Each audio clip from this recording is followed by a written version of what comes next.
Hey guys, it's Housewife in Heels. So I am here with my latest unboxing. A while back, I went to the outlets in Cabazon and I was fortunate enough to find a pair of Gianvito Rossi heels that I have been eyeballing for quite a while. I happened to see, I believe, this exact style on another YouTuber, Stiletto Couture Bella, but hers were in a hot pink with PVC for the toe strap.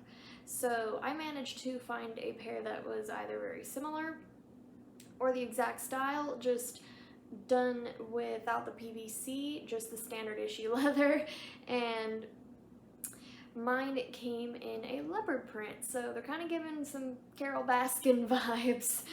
So if you've seen Tiger King, then you know what I'm talking about. So I'm gonna go ahead and get into these and show you guys. And something else that I've just noticed is that I happen to be wearing leopard print. I didn't even think about that before filming, but I think that's pretty funny. It sort of coordinates, but it doesn't because this is blue and these are more of a natural looking print. So nothing spectacular about the box, just it's sort of like a Louboutin box, just the nude color, and it's got sort of ribbing on it. Nothing spectacular about that. I had to ask for 2 dust bags, but I got my dust bags. If you guys know me, you know I appreciate having a dust bag. Well, actually 2. I like one for each shoe because I worry that if I store them both in one bag, then they're gonna rub and create damage, and I want my shoes for as long as I could possibly wear them. So that's just something I do. If you're a person that wants to preserve your footwear, then I would definitely think about that when I go to purchase designer shoes, because if you're dropping a bag on these shoes, then you want them to last and last. So now I can get the first shoe out to show you guys, and I'll get the paper off so that way you can see how it's actually supposed to look. Just throw the paper back in the box, if I can get it out. There we go. And there you go, you guys can get an up close and personal view of the shoe. So it's sort of like a minimalistic sandal, yet it's interesting. It's not your typical sandal. I don't have a sandal quite like this. Some things that I do like about it is that it appears very delicate, but it's still going to be secure on the foot. So there's this nice thick toe strap down here, which I appreciate because I love security in my footwear. I don't always have that, but that's usually an issue with my pumps.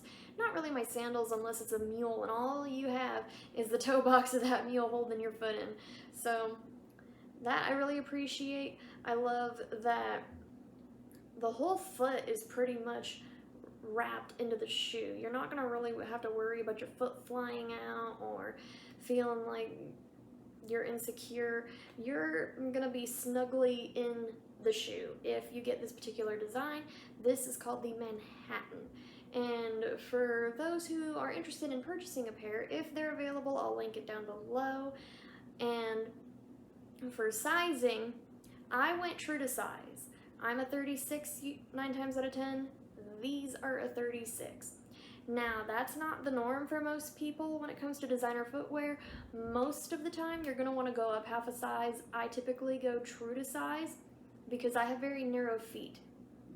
But when I went and tried these on, the 36 worked out for me. So if, let's say you're a 36 9 times out of 10 and you want to get a pair similar to these or just a Gianvito Rossi shoe in general, you're probably going to want to go up at least half a size. So throwing that out there for those who are itching to get a Gianvito Rossi sandal. So something that does concern me, well, there are 2 concerns, but I'll get into the first one, is the painted bottom.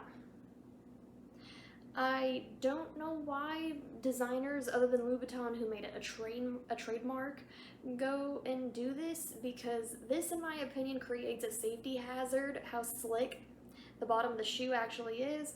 Now I know that as you wear them, the paint will wear down and the leather will become more and more exposed. But when you initially wear these you can easily slip in. So that's something to bear in mind if you're not confident in heels, if you're learning how to walk in heels.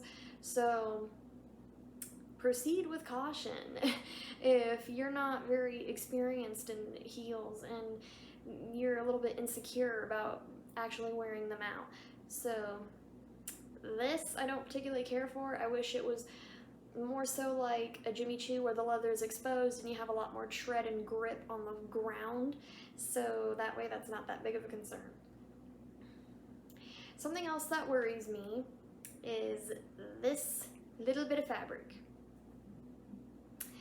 The piece of leather that is sewn into the shoe is very thick. It's probably at least a millimeter thick. So that's a night and day difference between the actual toe of the shoe and where the ball of the foot goes.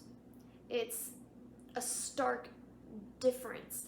So my foot is definitely going to catch and rub on here, and that's going to create a lot of friction, and if you know anything about shoes and friction, that means you're probably going to get a blister, and I blister terribly, so I might wind up putting a piece of moleskin down here because there's a millimeter difference, I would say, at least, in comparison. In that, it doesn't sound like much, but when you're actually wearing it, oh boy, you feel the difference, and that's gonna be a potential, if not most likely, issue that I'm gonna have with these.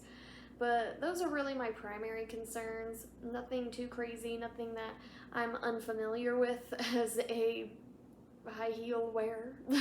I'm not sure how to really describe that, but I'm 9 times out of 10 wearing heels. I have a bit of a problem, but that's all right. You guys appreciate my issue with shoes, right? So, something that I do like about these shoes is that they're a patent leather, so these I can probably get away with beating up and you won't even really know. So, for example, the thin stiletto, while it's not the thinnest stiletto I have, it's still a thin stiletto. And these can definitely get caught in, say, a crack in the sidewalk or just scratched up on uneven terrain or whatever the case may be. Or let's say one of my cats gets into it and wants to chew a heel. I've never had that happen, but I've heard of it happening to others. Is that this won't look terribly beat up. For instance, I have a pair of Louboutins that are just the calfskin leather, and the heels on those, oof, I'm gonna have to take them in and get them repaired because they've just been worn to bits. Like, you can definitely see like the exposed innards of the heel, like where the actual rod is, and that's not a cute look. So something that I do appreciate about these is the patent. I know that you're not gonna find a patent with every style or design, especially over a design that might be no longer available, but that's just something I appreciate about the particular pair that I got and that I saw on Stiletto Couture Bella. Hers were a patent, if I remember correctly. So I so far am pretty happy with these. If I do see myself having a big issue with these kind of sandals, I might just steer clear of Gianvito Rossi sandals and go for the pumps where I don't really have to deal with this little lifted piece of fabric. That's my biggest concern. But other than that, you know what? I need to show you guys the other shoe, so I'm not quite through yet. Typically, I'm a completionist, so I am appalled that I nearly forgot to show you guys the other shoe. Wild. Now, if I could just get the paper out of this one, it'll be golden. So, here's the other shoe. Same thing. I know that you guys like to see both of them, so I like to show them off. And now I can get into the actual try-on for you guys, because I know that you guys often want to see how they actually look on the foot, and it's fun to show it off for you, so I don't mind doing it. But other than that, thank you guys for watching. I hope you enjoyed. Thank you for supporting the channel as much as you guys have. And I will get into the try-on and see you guys in the next one. Bye!